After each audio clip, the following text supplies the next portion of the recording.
নিজেকে পুরো দমে রিচার্জ করতে দরকার রোদ ঝলমলে এক সোনালি সকালে, সাথে ঠান্ডা হাওয়া, শান্ত সবুজের মধ্যে পাখিদের ডাক, নির্জন একাকী হারিয়ে যাওয়া। আর এইসবের জন্য লিস্টে সবার উপরে স্থান পাহাড়ের। এক অন্যরকম ভালোবাসা ও আবেগের জায়গা এই পাহাড়। পাহাড়ের গায়ে সবুজের সমারোহ, আর সেই সবুজের বুক চিরে নেমে এসেছে অবিরাম পাহাড়ের সৌন্দর্য। এই পাহাড়ের বুকে হারিয়ে যেতে কোনো বাধা নেই। সিকিম ভ্রমণে আজকে শেষ পর্বে ঘুরে দেখে নেব নামচি। আজকের ভিডিও সিকিমের একমাত্র চা বাগান ও কিরিটেশ্বর মহাদেবের মন্দির, যার সাথে জড়িয়ে মহাভারতের যুদ্ধ।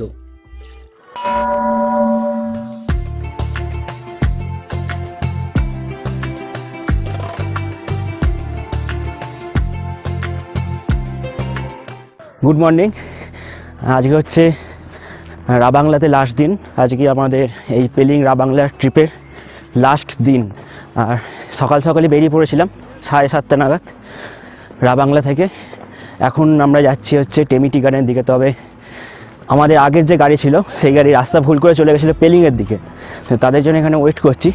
তাদের গাড়ি চলেও এসেছে, এবার আমিও গাড়িতে উঠে পড়ি।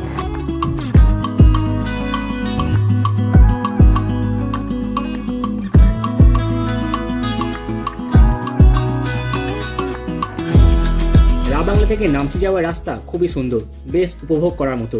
এত সুন্দর স্মুথ রাস্তা এই ট্রিপের মধ্যে প্রথম পেলাম। দুপাশে সবুজ গাছের সারি, নীল চকচকে আকাশ, সূর্যের সোনালি আলো। প্রকৃতি যেন বলতে চাইছিল যে আরও কিছুদিন থেকে যেতে, কিন্তু বাড়ি যে ফিরতে হবে। এনজেপি থেকে হাওড়া ফেরার ট্রেন বিকেল 5:35।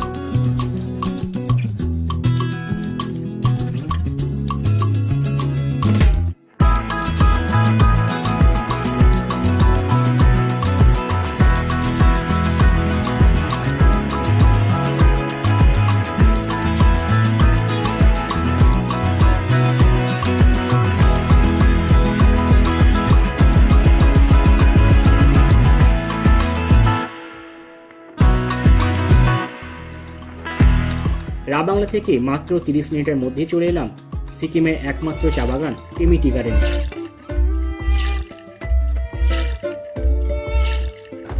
আমি এখন রয়েছি টেমি টি গার্ডেনের সামনে। এবার টেমি টি গার্ডেনের মধ্যে আমি প্রবেশ করছি।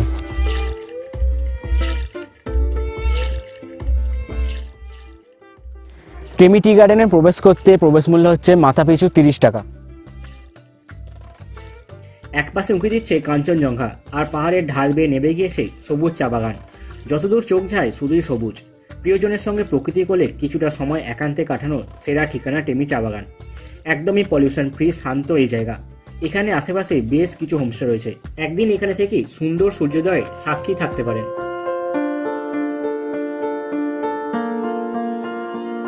এখানে প্রকৃতি নিজেকে আরও সুন্দরভাবে সাজিয়ে তোলে চেরি ফুল দিয়ে। চেরি ফুলের মরশুম শুরু হয় অক্টোবর থেকে নভেম্বরের মধ্যে। এই সময় এখানে হয় চেরি ব্লসম ফেস্টিভ্যাল। গোলাপি ফুল, সবুজ চা পাতা সব মিলেমিশে বেশ দারুণ একটা পরিবেশ তৈরি হয়। সিকিমের শেষ শাসক পান্ডেল থন্ডুপ নামগ্যাল 1969 সালে এই টেমি চা বাগান তৈরি করেন। আপনাদের একটা জিনিস দেখায়, এতটা সুন্দর পরিষ্কার ওয়েলমেন্টেড জায়গা, এর মধ্যে কেউ এখানে ফ্যান্টার বোতল ফেলে গেছে চায়ের পাতার গাছের ওপরে। চা বাগান থেকে বেরিয়ে সকালে এই ঠান্ডা ওয়েদারে হাতে চলে এলো গ্রিন টি, যেটা তৈরি টেমি চা বাগানের চা পাতা দিয়ে। পরের গন্তব্য টেমি টি গার্ডেন থেকে 24 কিলোমিটার দূরে নামচি চারধাম। বাইচুং স্টেডিয়ামের পাশ দিয়ে যাচ্ছি শৈবক্ষেত্র চারধামে। দূরে ওই পাহাড়ের মাথায় দেখা যাচ্ছে মহাদেবের মূর্তি।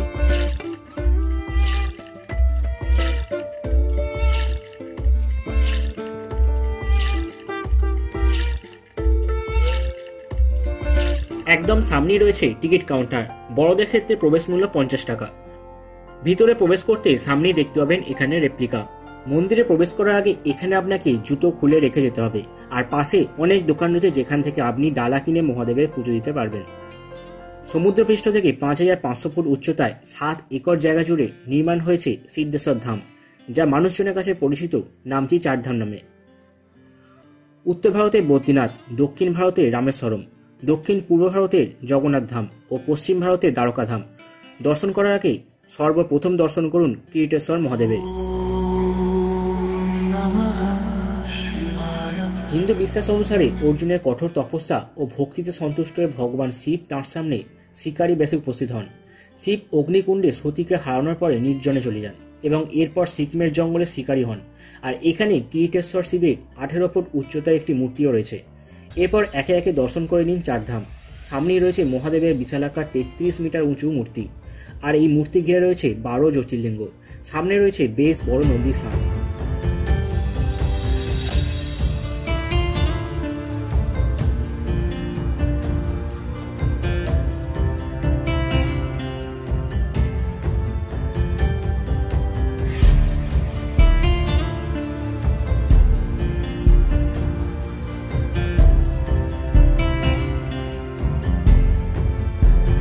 মন্দিরের মধ্যে যেহেতু ফটোগ্রাফি বা ভিডিওগ্রাফি করা অ্যালাউ নেই, তাই ভেতরটা দেখাতে পারলাম না। যেটুকু পারলাম বাইরে থেকে দেখিয়েছি। মন্দিরের ভেতরে প্রবেশ করতে সামনে রয়েছে মহাদেবের শিবলিঙ্গ, এবং ভেতরে আরেকটু প্রবেশ করলে দেখতে পাবেন নটরাজের মূর্তি, এবং ভেতরে পুরো দেওয়ালটা কিন্তু অসম্ভব সুন্দর কারুকার্য করা আছে। এলে কিন্তু একবার অবশ্যই ভেতরে ঢুকবেন এবং নামচি চারধাম দর্শন করে যাবেন।